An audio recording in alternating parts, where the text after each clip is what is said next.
Chapter 2. Catherine Earnshaw's Room. 1801. "Quietly, sir," whispered the housekeeper, as we climbed up the dark stairs. "My master will be angry if he discovers which bedroom you're sleeping in. For some reason, he doesn't want anyone to sleep there. I don't know why. There's strange people in this house, you know. Here's the room, sir." But I was too tired to listen.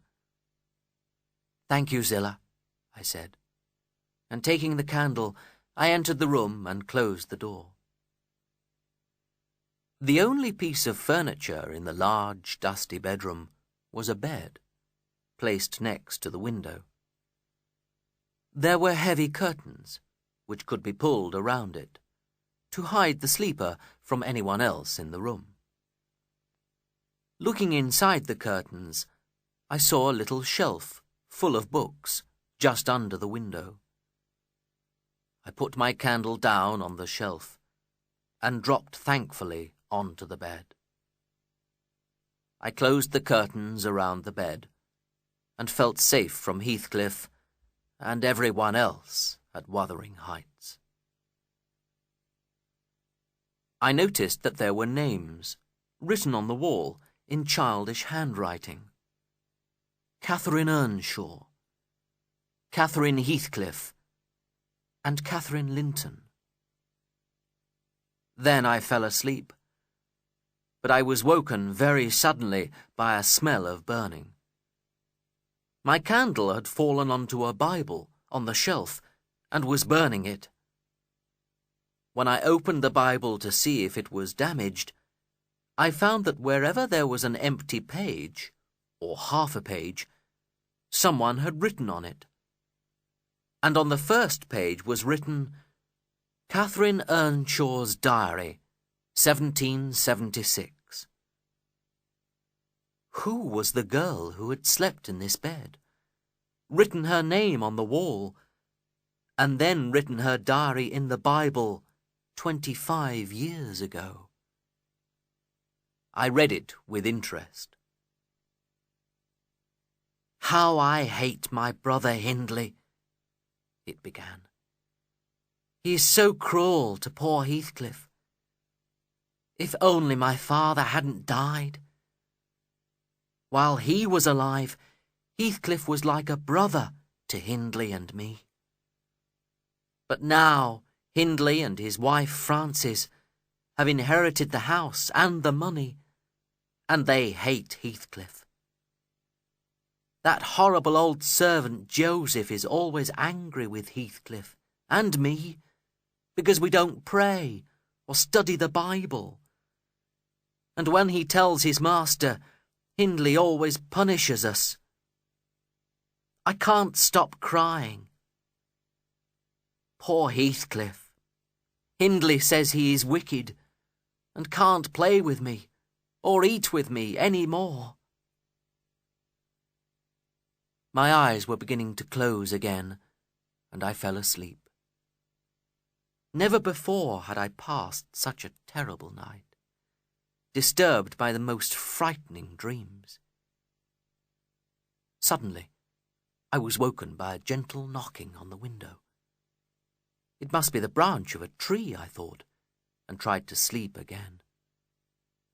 Outside, I could hear the wind driving the snow against the window. But I could not sleep. The knocking annoyed me so much that I tried to open the window. When it did not open, I broke the glass angrily and stretched out my hand towards the branch. But instead, my fingers closed around a small, ice-cold hand. It held my hand tightly, and a voice cried sadly, "Let me in! Let me in!" "Who are you?" I asked, trying to pull my hand away.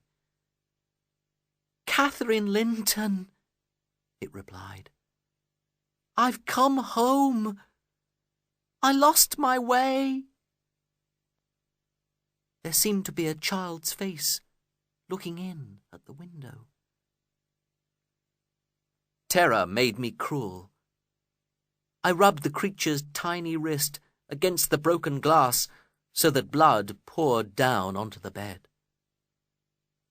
As soon as the cold fingers let go for a moment, I pulled my hand quickly back, put a pile of books in front of the broken window, and tried not to listen to the desperate cries outside. "Go away," I called. "I'll never let you in, not if you go on crying for 20 years. "It is almost 20 years, replied the sad little voice. "I've been out here in the dark for nearly 20 years. The hand started pushing through the window at the pile of books, and I knew it would find me and catch hold of me again. Unable to move, I stared in horror at the shape behind the glass and screamed. There were rapid footsteps outside my bedroom door, and then I saw the light of a candle in the room. "Is anyone here?" whispered Heathcliff. He could not see me behind the curtains, and clearly did not expect an answer. I knew I could not hide from him, so I opened the curtains wide. I was surprised by the effect of my action. Heathcliff dropped his candle and stood without moving, his face as white as the wall behind him. He did not seem to recognize me. "It's only your guest, Lockwood," I said. "I'm sorry. I must have had a bad dream and screamed in my sleep." "To the devil with you, Mr. Lockwood," growled my landlord. "Who allowed you to sleep in this room? Who was it?" "It was your housekeeper, Mr. Heathcliff," I said, quickly putting my clothes on. "And I'm angry with her myself. No one can sleep in a room full of ghosts." "What do you mean?" asked Heathcliff, looking suddenly very interested. "Ghosts, you say?" "That little girl, Catherine Linton, or Earnshaw, or whatever her name was, must have been wicked. She told me she had been a ghost for nearly 20 years. It was probably a punishment for her wickedness." "How dare you speak of her to me?" cried Heathcliff wildly. But as I described my dream, he became calmer and sat down on the bed, trembling as he tried to control his feelings. "Mr. Lockwood," he said finally, brushing a tear from his eye, "you can go into my bedroom to sleep for the rest of the night. I'll stay here for a while." "No more sleep for me tonight," I replied. "I'll wait in the kitchen until it's daylight, and then I'll leave. You needn't worry about my visiting you again, either. I've had enough company for a long time." But as I turned to go downstairs, my landlord, thinking he was alone, threw himself on the bed, pushed open the window, and called into the darkness. "Come in! Come in!" he cried, tears rolling down his face. "Catherine, do come! My darling, hear me this time!" But only the snow and wind blew into the room. How could my dream have produced such madness? I could not watch his suffering any more, and went downstairs. I waited in the kitchen until it was light enough outside for me to find my way through the deep snow back to Thrushcross Grange.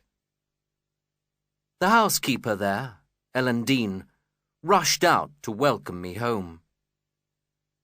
She thought I must have died in the previous night's snowstorm. With a warm fire and a hot meal, I began to recover from my unpleasant experiences.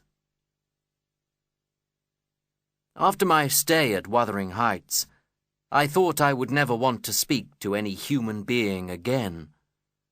But by the end of the next day, I was beginning to feel lonely.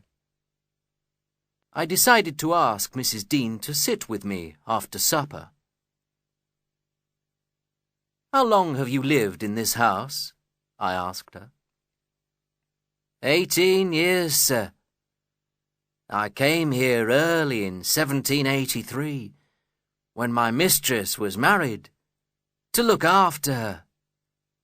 And when she died, I stayed here as housekeeper." "Who was your mistress?" I asked.